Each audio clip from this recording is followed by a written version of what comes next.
그 경찰 출신이시잖아요. 네. 경찰을 이렇게 딱 보면은 이 사람이 예를 들어 비싼 고가의 옷이라든가 고가의 뭐 잠바라든가 이런 거 발견됐잖아요. 네. 이렇게 노숙자로 이렇게 단순하게 분류해서 넘길 수 있는 겁니까? 문제는 그 브랜드를 알아볼 수 있는 사람이 많지 않죠. 아, 브랜드를 알아볼 수 있는 사람이 많지가 않았다. 네. 너무 비싼 거라서. 그렇죠. 예를 들어 예. 그냥 뭐 유명 스포츠 브랜드 정도면 알지만, 네. 저도 사실은 그 브랜드 이름 들어보고는 처음 들어봤거든요. 예. 모양이 물론 화려해 보일 수는 있겠지만, 네. 쓰러져 죽어 있는 상태에서 흙도 묻어 있었을 테고요. 네. 그래서 그 부분만 보고, 신분이 높다든지 돈이 많다든지 이렇게 추정하기는 좀 어려울 수도 있고요. 네. 자. 문제는 부패 상태가 많이 진척되다 보니까 그 네. 부패 상태 진척도와 겨울용 외투 차림, 이것 때문에 시신이 상당히 오랜 기간, 겨울철에 사망한 것이 아닌가라는 그런 추산을 한 것이 가장 큰 문제였던 것 같습니다. 네. 소주하고 맥주 한 50년, 60년 동안 술 한 방울도 못 드신 분이 그렇게 가방 안에 소주 2병 빈 병하고 막걸리 있는 것도 좀 이상하지 않습니까? 예, 그것을 유병헌 씨가 과연 복용을 했느냐, 또는 제3자가 지나가다가 또 딴 사람이 먹었냐?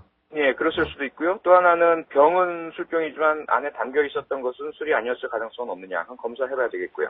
네. 가방 안에 있었으니까 있었던 거겠죠. 예. 아무래도 그랬겠죠. 네, 그렇다 하더라도 네. 예를 들어 50년 동안 술을 안 먹던 사람이라도 이 도주 상태 급박한 심리적인 스트레스 때문에 네. 술을 가방 안에 있었습니다. 네. 네.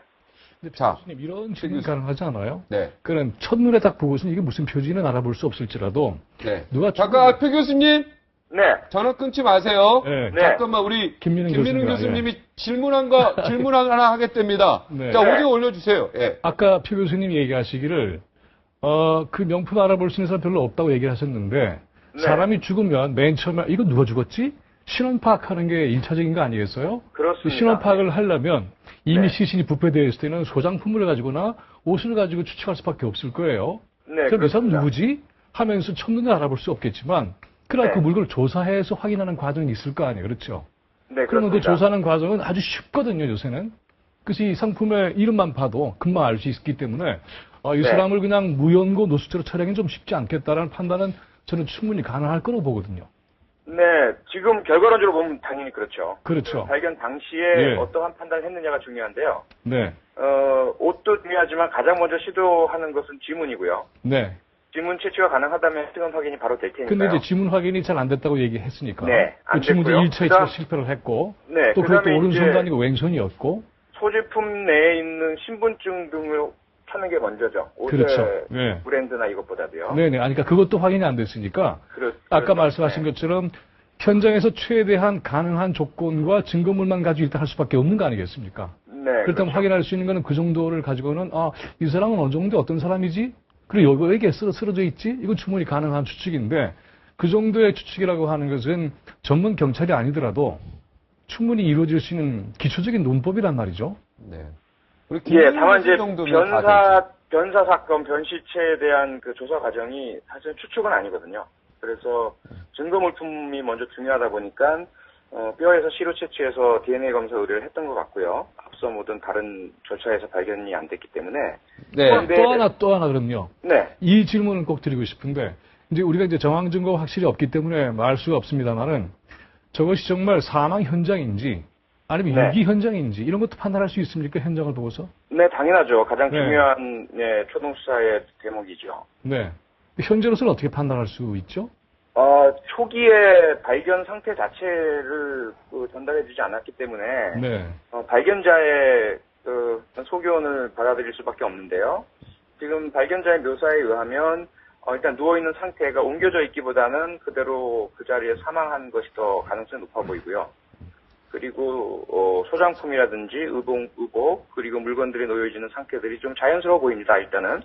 그래서 옮겨와서 유기한 현장일 가능성도 배제는 못하지만 네. 보다도 그 자리에서 사망했을 가능성이 더 높아 보입니다. 네, 교수님 DNA 검사는 보통 며칠 걸립니까? 이렇게 40일이나 걸립니까? 40일 걸리진 않지만 네. DNA 검사 대기 그 숫자가 많거든요. 아. 그러다 보니까 중요한 사건이다, 의미 있다, 뭐 유병원 관련성이다 이랬으면 바로 한 이틀 전에 나왔겠죠, 검사 결과가. 그런데 그렇게 그 중요도를 표시하지 않았기 때문에 일상적인 누수긴 행료병자 시신 발견 이렇게 되다 보니까 상당히 오랜 시간 이후에 그 검사가 시작된 것으로 보입니다. 딱 한 가지만 여쭤볼게요. 네, 한 가지만 더. 예. 근데 이게 마지막. 제일 의문이 시작되는 것은 뭐냐 하면 유병원 수사라고 하는 게 전국적으로 집중되어 있는 시기였단 말이죠. 그러니까 네. 모든 가능성을 경찰들은 촉각을 세우고 판단할 수밖에 없을 텐데 이런 상황이 초동 단계의 수사 실패로 나타날 수 있는 가능성이 있나요? 네, 지난번에 보셨겠지만 그 전방 GOP 총기 그 사망 사건에서도 초병들이 6번이나 임병자가 지나쳤지 않습니까? 가장 큰 경계 태세가 높은 곳에서도 그런 일이 벌어지거든요. 그래서 일선 현장에서는 참 안타깝지만 그런 어이없는 일들이 발생하기도 합니다. 알겠습니다. 알겠습니다. 자, 표창 교수님 오늘 고맙습니다. 인터뷰. 네, 고맙습니다. 네.